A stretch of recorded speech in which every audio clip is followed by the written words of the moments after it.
Welcome to the Water Margin Podcast. This is episode 86. Last time, the Liangshan bandits turned their wrath on another group of manorial lords, although, unlike the last group, these guys pretty much asked for it. Instead of waiting for our heroes to go steal their chicken and burn down their taverns, the Zeng family decided to hijack a horse meant for the bandit leader Chao Gai, and threw in some choice words for the bandits as well. Thoroughly antagonized, Chao Gai decided to personally go put the smackdown on these upstarts. His campaign got off to an annoyingly inconclusive start, but then he caught a break. A couple monks from a nearby monastery that had been harassed by the Zeng family came to the bandits' camp and volunteered to lead them on a night raid via a secret route.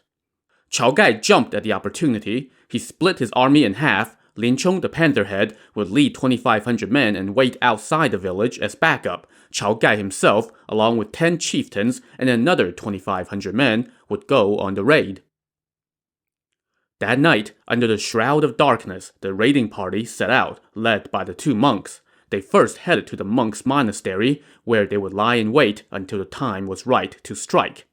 When they arrived at the ancient monastery, Chao Gai dismounted and entered. Inside, he did not see a single soul. "How come there aren't any monks in such a large monastery?" he asked the two monks who led him here. "Thanks to the misdeeds of the Zeng family, most of the monks have left," they told him. "Only the abbot and a few attendants remain, and they live over by the pagoda. Sir, let's wait here for now. When it gets late into the night, we will lead you to the enemy's camp." "Where is their camp?" Chao Gai asked. "They have 4 camps, but the Zeng brothers' troops are all in the northern camp. You just need to hit that one. If that falls, the other 3 are of no concern." "And when should we go?" "It's just 9 o'clock right now. Let's wait until midnight. Their guard will be down by then." And so, they waited.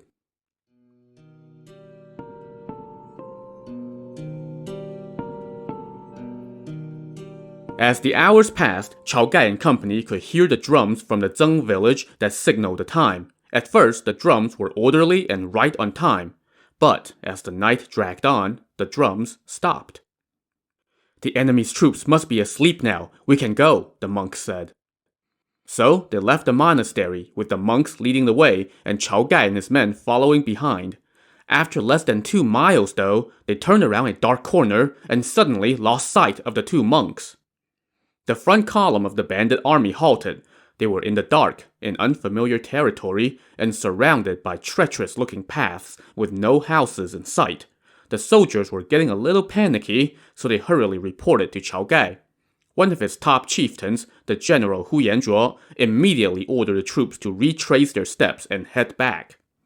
But they had not gone 100 steps when suddenly, drums and gongs rang out from all around, accompanied by earth-shaking cries of war and a sea of torches. Chao Gai and his men picked a direction and tried to storm out of this trap.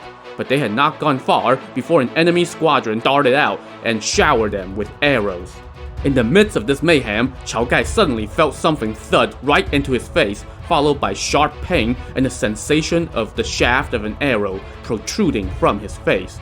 A second later, he had tumbled off his horse. 2 chieftains now charged forward to put up a dogged fight to keep the enemy at bay, while a couple other chieftains helped Chao Gai back on his horse and rushed out to the entrance of the village, where they rendezvoused with the reinforcements led by Liangshan, the Pantherhead. This combined force now scrummed with the pursuing enemy until dawn, at which point both sides fell back to their respective camps. Upon returning to camp, Liangshan the head count. Fortunately, all the chieftains who went in with Chao Gai made it out alive. Unfortunately, half of the 2,500 troops who went in did not come out. And most unfortunately, Chao Gai had an arrow lodged in his face. As soon as they removed the arrow, he started bleeding profusely until he fainted. After they bandaged up his wound, the chieftains examined the arrow. Carved into the shaft was the name of the Zeng family's arms instructor, Shi Wengong. More critically, though, the tip of the arrow had been dipped in poison, and that poison was doing its work most efficiently. By now, Chao Gai could not even speak. Liangshan ordered the men to help their leader into a cart and dispatched 5 chieftains to escort him back to Liangshan for treatment. Next, Lin Chong and the other 14 chieftains met to discuss their next step. Most of them said that Chao Gai's injury was exactly the ill fortune foretold by the banner that broke as they were setting off on this campaign, and they advocated for returning to Liangshan. But Hu Yanzhuo said that they must wait for orders from Liangshan before they can retreat. So they waited. But all the chieftains were discouraged, and all the soldiers had no heart for battle. Everyone just yearned to go home.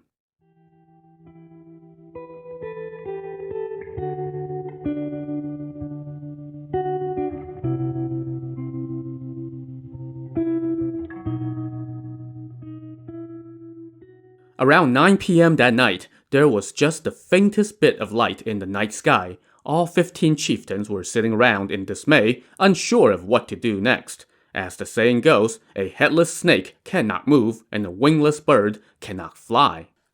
Just then, panicked scouts rushed in and reported that 4 or 5 enemy armies were charging this way, their troops too numerous to count amid the sea of torches. The chieftains rushed out and saw that the hills on 3 sides were lit up as bright as day by enemy torches, and the cries of battle were swarming ever closer. Led by Lin Chong, the chieftains and their troops beat a hasty retreat, with the Zheng family forces in hot pursuit. The bandits fought as they ran and kept it up for a good 20 miles before they got away. A quick head count showed that they had lost another 700 men. After this rout, the bandits hurriedly retreated toward Liangshan. They were met on the way by Daizong, the magic traveler, who had come bearing orders for them to return to the stronghold. So they all limped back to Liangshan. When they returned to base, they rushed to see Chao Gai. They found Song Jiang weeping by his bedside, personally changing his bandages and trying to feed him medicine. But by now, Chao Gai could no longer eat or drink anything, and his whole body was swollen. While Song Jiang tended to him, all the other chieftains waited outside.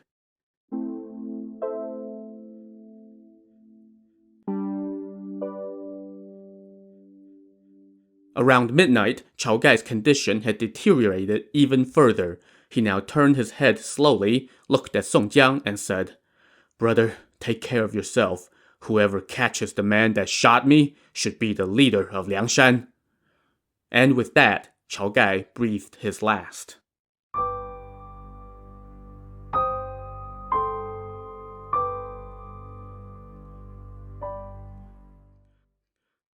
Song Jiang wailed as though he had just lost his parents. He cried so hard that he almost fainted. The other chieftains quickly steadied him, helped him out of the room, and asked him to preside over things. The next 2 most senior chieftains, the strategist Wu Yong and the Taoist priest Gongsun Sheng, consoled Song Jiang, telling him, "Brother, please restrain yourself. Life and death are preordained, so do not be grief-stricken. You have important matters to tend to." After more crying, Song Jiang ordered that Chao Gai's body be bathed with fragrant water and dressed for funeral services. They put Chao Gai in state in the Hall of Honor, and all the chieftains came to mourn him. Meanwhile, they built a coffin and chose an auspicious hour for services. In the main hall, they erected an altar with a tablet that read, "The Heavenly King Chao Gai, Divine Leader of Liangshan." In front of the tablet, they placed the arrow that had killed Chao Gai, lest anyone ever forgot. All the bandits, from Song Jiang down to the lowliest lackey, donned white headbands as a symbol of mourning, and they hired monks from a nearby monastery to come to the base and perform funeral services. Every day, Song Jiang led the chieftains in mourning, and it seemed that this was the only thing on his mind, as he gave no thought to anything else. Recognizing the need to fill the power vacuum, Lin Chong, Wu Yong, and Gongsun Sheng led the other chieftains in deliberation, and they were all of one mind. Song Jiang should be the next leader of Liangshan. The next morning, led by Lin Chong, the chieftains asked Song Jiang to join them in the Hall of Honor, which had been decorated with candles and lanterns. Once Song Jiang sat down, Wu Yong and Gongsun Sheng told him, "Brother, please hear us. A country cannot go a day without an emperor, and a household cannot go a day without a master. Chieftain Chao has ascended to heaven, but someone must lead Liangshan. Within the 4 seas, everyone reveres your great name. Tomorrow is an auspicious day, so we want to ask you to become our leader, and we shall all obey your command."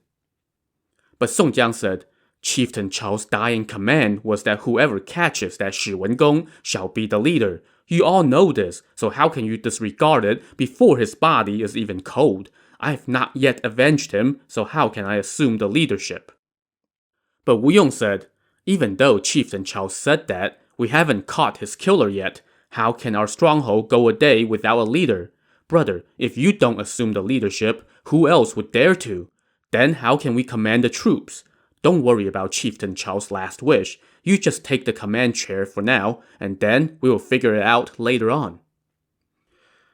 Your words make sense, Song Jiang said. In that case, I will temporarily assume this responsibility.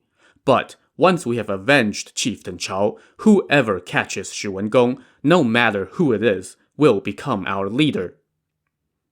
Standing off to the side and growing impatient with all this hemming and hawing, Li Kui, the Black Whirlwind, shouted, Brother, it would be just fine if you became the emperor, much less the leader of Liangshan.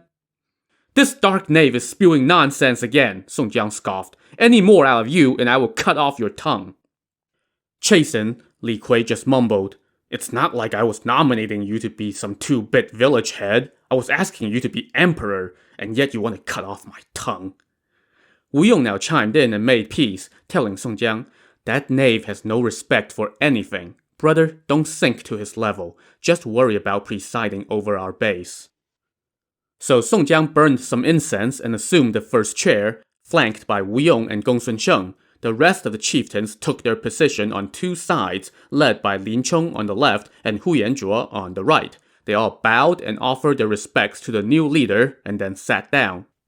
Song Jiang now declared, Today I assume the leadership. Brothers, I am wholly reliant on your assistance. Let us be of one body and mind and work together to carry out justice on heaven's behalf. Right now we have many troops, so we cannot operate like we did in the past. He then went on to announce a whole series of operational changes and assignments. I'm not going to describe them verbatim here, because most of it is just another iteration of the duty roster. But one particular item of note is that the Hall of Honor was now renamed the Hall of Loyalty and Honor. In Sidney Shapiro's translation of the novel, the hall was originally dubbed Fraternity Hall, and its new name was Loyalty Hall.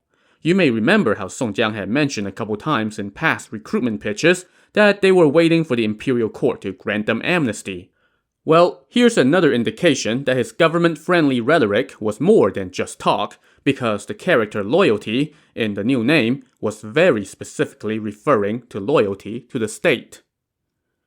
Beyond that symbolic name change, the bandits also divided their forces into 6 camps, including 2 naval camps, each with its own pecking order of chieftains. Everybody was assigned to one of the camps and had specific duties.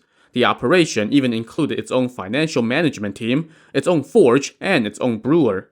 Our heroes really made sure to cover all their bases when they went recruiting. One day, after the changes had been implemented, Song Jiang sat down with the chieftains and discussed going to attack the Zeng village to avenge Chao Gai, but Wu Yong advised against it. Even ordinary civilians abstain from drastic actions when they are in mourning, he told Song Jiang. Brother, if you want to go on campaign, then wait until the 100 days of mourning are up. Song Jiang took his advice and just stayed in the stronghold, spending each day doing good deeds and accruing good karma while conducting services for Chao Gai. One day, a monk from Daming Prefecture was passing through, and the bandits invited him up to the stronghold to perform services. As they were dining and chatting after the service, Song Jiang asked the monk about famous figures in Daming, which was a prosperous big city that was commonly referred to as the northern capital. Chieftain, have you not heard of the jade qilin of Hebei province? The monk asked. Now, a qilin is a mythical creature that looks like a dragon with hoofs. In Chinese mythology, it's believed that when you see a qilin, it's a sign that a great sage or ruler is about to either arrive or die. The qilin is said to be a fearsome-looking creature with great powers, but it does not attack people, so it's considered a benevolent creature. So anyway, as soon as the monk mentioned this jade qilin of Hebei, both Song Jiang and Wu Yong slapped their heads and went, Of course! We aren't even old yet, and we're already forgetting things, Song Jiang said. There is a wealthy man in Daming Prefecture. His name is Lu Junyi, and his nickname is the Jade Qilin. His family has lived in that city for generations. He possesses great fighting skills that are unrivaled in the land. If we can add him to our ranks, we will have no need to fear the authorities coming to attack us. Wu Yong chuckled and said, "Brother, why do you put ourselves down? If you really want that guy here, it's not that hard." "But he's an A-list personality in Daming. How can we get him to turn brigand?" Song Jiang said. "I have actually been thinking about that for a while. It just slipped my mind in the moment," Wu Yong said. "I'll just use a simple scheme to get him to come here." "Sir, everyone calls you the resourceful star. You truly live up to your reputation," Song Jiang praised Wu Yong. "May I ask how you plan to lure him here?" "I'll just use a few words to get Lu Junyi to come here. It'll be as easy as taking something out of a sack. But I need a bold, simple-minded companion to go with me." Well, as soon as Li Kui heard that, he was like, "Hey, I'm bold and simple-minded." So he shouted, "Professor, I'll go with you." "Brother, hold on," Song Jiang shouted back. "If we're killing, burning, looting, or besieging a city, then we can use you, but this is a delicate operation, not suited to your temperament. You can't go." "You all just don't want me to go because you think I'm ugly and don't like me," Li Kui protested. "It's not that," Song Jiang said, "but Daming Prefecture is crawling with cops. If somebody recognizes you, it could cost you your life." "I don't care. I want to go." Wu Yong now said, "If you agree to 3 conditions, then I can take you. Otherwise, just sit down right here in the base." "Even if it's 30 things, I would agree, much less 3. "Alright then. First, you drink like mad. From this day forth, you must go dry until we get back here. Second, you must disguise yourself as a Taoist acolyte in my service. Whatever I tell you to do, you must do it. The third thing is the most difficult. Starting tomorrow, you must not speak. You will act as if you were a mute. If you can agree to those 3 things, then I can take you with me." Li Kui said, "I can go dry and disguise myself as an acolyte, but it's gonna kill me to not be allowed to say anything." "Look, if you open your mouth, it will cause trouble," Wu Yong said, remaining firm on his last condition. All right, easy enough," Li Kui said. "I'll just keep a coin in my mouth." Song Jiang chimed in and warned Li Kui, "Brother, if you insist on going, then don't blame me if something goes wrong." "Oh, it's fine. I'll bring my axes with me and take off at least a few thousand heads before I'm done." At that, all the chieftains burst out laughing, even though Li Kui was like, "Guys, I'm totally not kidding here, or have you forgotten every single thing I ever done in this story?" Anyway, nobody could talk him out of it, so that very day, they threw him and Wu Yong a going-away party. They rested that night and set out first thing in the morning. Wu Yong packed some luggage, and Li Kui dressed up like an acolyte and carried the luggage on a shoulder pole. Song Jiang and company saw them off at Golden Sand Beach, with final reminders for Wu Yong to be careful and for Li Kui to, not act like his usual self for a change.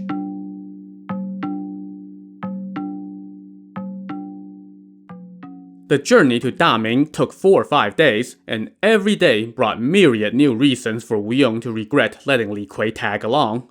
In any case, they managed the trip without anyone literally losing their heads, and one day, as dusk approached, they arrived outside the city and found an inn.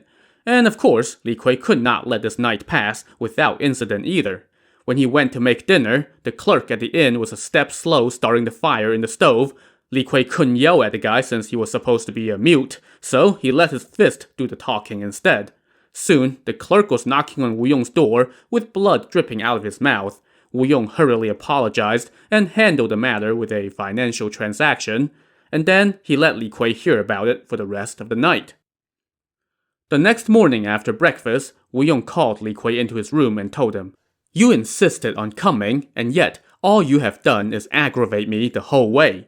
Today we're going into the city. That's no place for games, so don't cost me my life." "I would never dare," Li Kui muttered.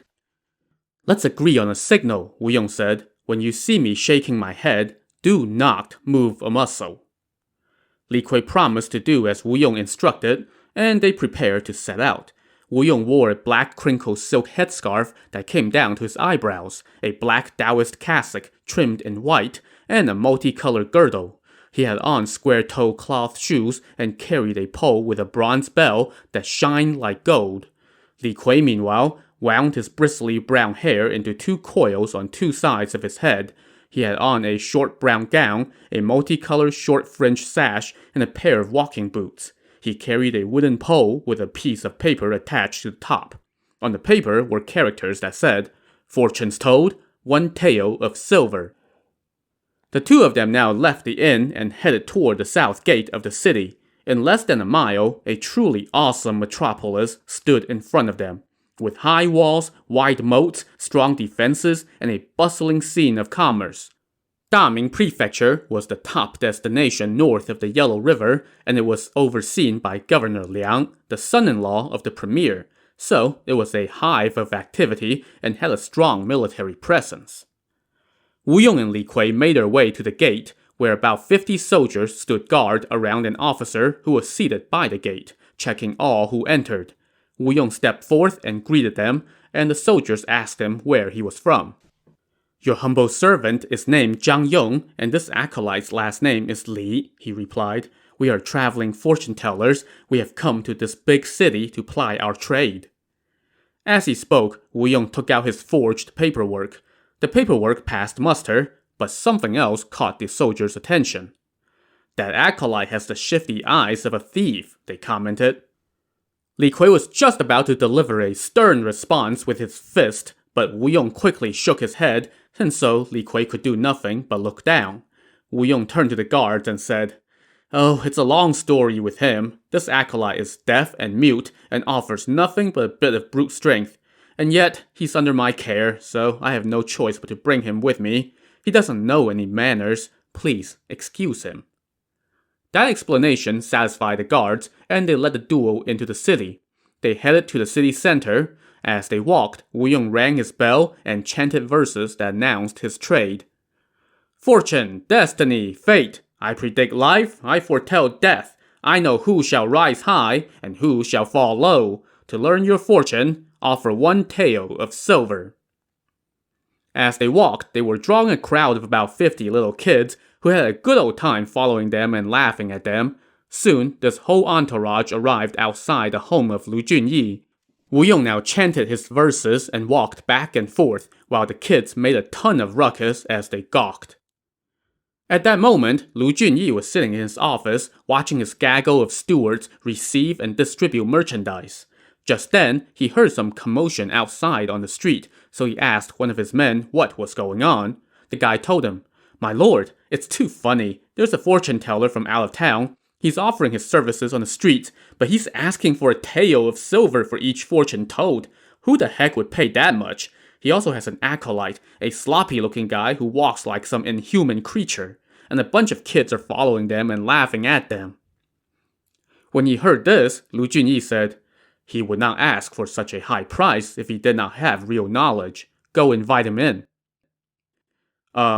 Okay, that's one way to look at it. But whatever, you're the boss." His man rushed outside and called to Wu Yong. "Sir, our master invites you in." "Who is inviting me?" Wu Yong asked. "The magnate, Lu Junyi." Wu Yong and Li Kui followed the guy into the residence. They went into a parlor and waited, and Wu Yong told Li Kui to sit down.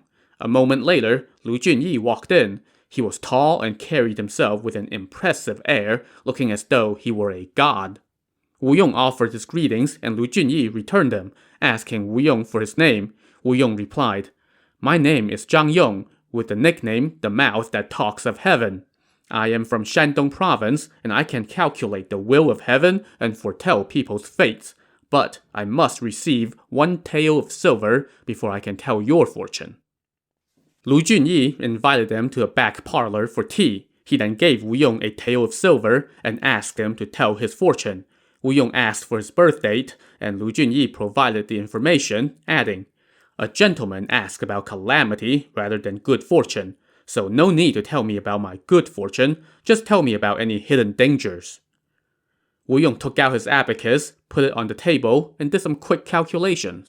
Suddenly, he slapped the table and shouted, "So strange!"